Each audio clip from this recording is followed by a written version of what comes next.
use player beacons fired by our player SDKs and collect that at Momento. And Momento built a nice dashboard around it, where they're just taking like beacons fired every 10 seconds to kind of measure the concurrent viewership and like what devices are these on. It gives good visibility into the viewership data. So really good, and it was like really real time, like maybe under 5 seconds delay in terms of actually what from time being fired. So really good stuff there. It's interesting, the SLAs that we established, I think it's critical to establish that early on. When we started this project, I think we estimated about 10 to 12 million concurrents, and if you kind of do the math behind that, 12 million concurrents, let's assume worst case scenario, 12 million concurrents joining in under a minute, divide 12 million by 60, it gives you about like 200K requests per second as your minimum SLA to have, right, across your APIs. All the APIs in the critical path, you need to ensure that you're hitting those 200K requests per second SLA. So we went above and beyond in our tests. We used several load testing opportunities to kind of say, let's go test this even beyond 200K, go up to like 400, 500K and see how our systems react. So a lot of testing went into that. And then again, a critical part of all of this, the load testing, chaos testing, and live rehearsals, right?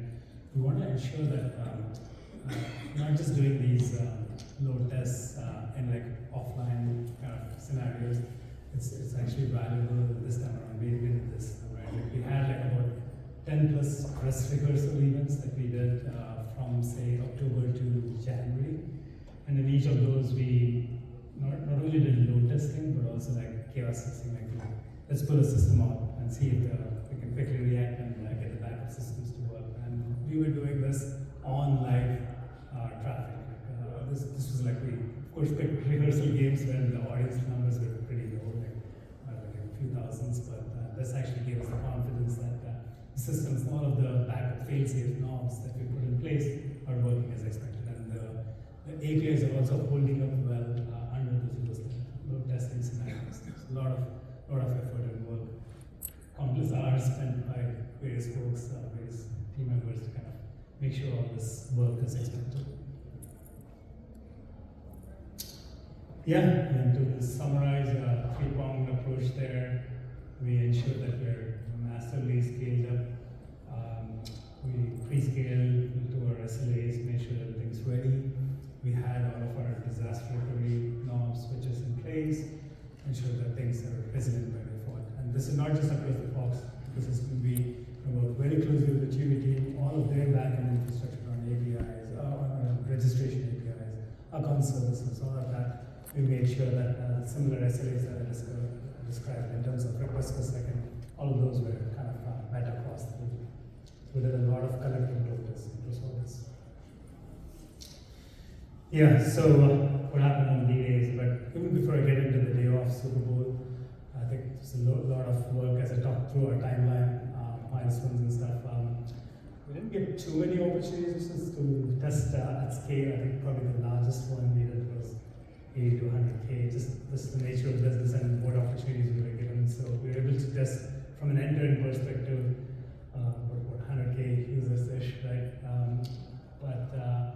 What we did the week before Super Bowl, we all assembled in Tempe, made sure that we collectively, physically are in there, and our war room spent a lot of time doing dress rehearsals, making sure that like all of the operational excellence that we need on day off is built in must be there, right? Like so, spend a lot of time doing these like same things over and over again, making sure people react quickly to this disaster scenarios because you can't afford to have the live stream go down, right? So spend a lot of time rehearsing all this leading up to the day of Super Bowl. So on day of Super Bowl, this is driven from Momento's. This is a traffic pattern on day of Super Bowl, right? Day started pretty early for us, 5:45, 6 a.m. in the morning, and all the way up to 8, 9, 10 p.m. at night, right? A long day for us, but we were very, very surprised to see kind of the rapid ramp up of traffic though. So yeah, and we hit our first like critical milestone, like even way before in our pre-game shows, right? Like we hit around like 2:37 p.m. Pacific. We had like our first watermark, the 2020 Super Bowl numbers we had during that time. Then from there on, traffic just started growing rapidly. We hit like our second Super Bowl number, 7 million, by like 20 minutes even before kickoff.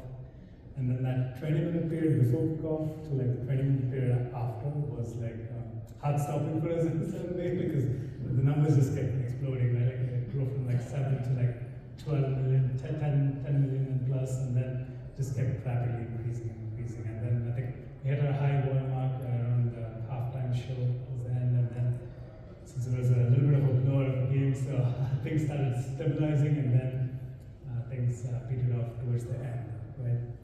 So, yeah, just sharing some of our experiences from the day of Super Bowl. I call this top 5 sense-exciting moments. I would call it nervous moments, but you gotta have a really good temperament about all this, right? The key idea here is like, let's keep everyone calm. Let's make sure we have that operational excellence built in. Even if we encounter like minor things, we have all of the knobs built behind the scenes, and we can seamlessly kind of do all of the steering needed to ensure that from an end user perspective, things look pretty seamless, right? So I talked about some of these key milestones, right? Like behind the scenes, we're doing a lot of work, kind of making sure things were working as expected. Any minor hiccups, we were doing all the steering behind the scenes to make sure, from an end user perspective, things were working as expected. I think this is probably first milestone. We were riding on everything smoothly. Second milestone, when we hit 7 million, that's when we were like on heightened alert kind of thing. That 40-minute period, things just, we were able to ride it out. Things worked well. T-minus 20 to T+20. Around kickoff, the audience grew rapidly, but we were able to ride it out. It was pretty smooth. No issues there. And as it grew from 12 to 15, it started getting interesting, right? Like I've done a lot of work on kind of doing traffic analysis with the team. We'd analyze like NFC championship patterns and all that stuff, but all those kind of very useful, but on the day of Super Bowl, the traffic patterns actually turned out to be pretty different than what I anticipated, right? Because of the fact that Chewy was into this, and I think the user base entering this was a little different than what we were used to previous Super Bowls. So all of our previous like routing policies, decisions that we'd kind of set up, we had to kind of dynamically tweak it.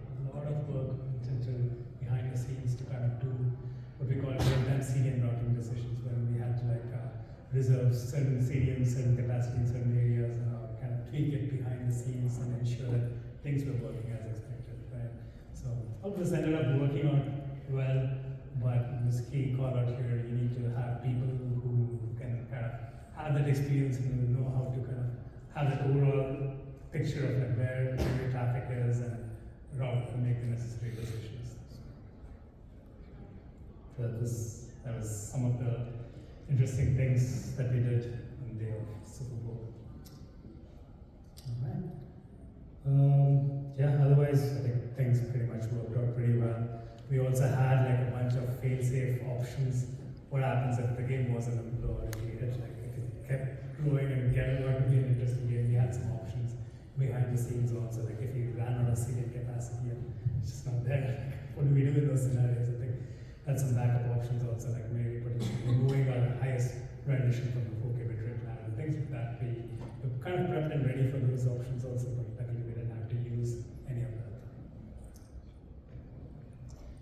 Yeah, and if I were to spend a little bit of time kind of helping the audience here in terms of what would be some key takeaways from our experiences as we go through this, right? Stress on this, I can't stress on this enough, the simplicity, right? Ensure that your workflows are simple.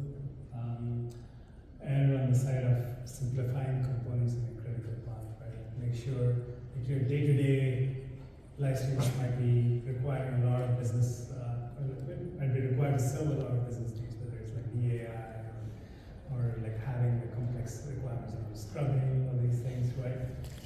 Err on the side of simplifying your workflows and having as this component on a critical path, right?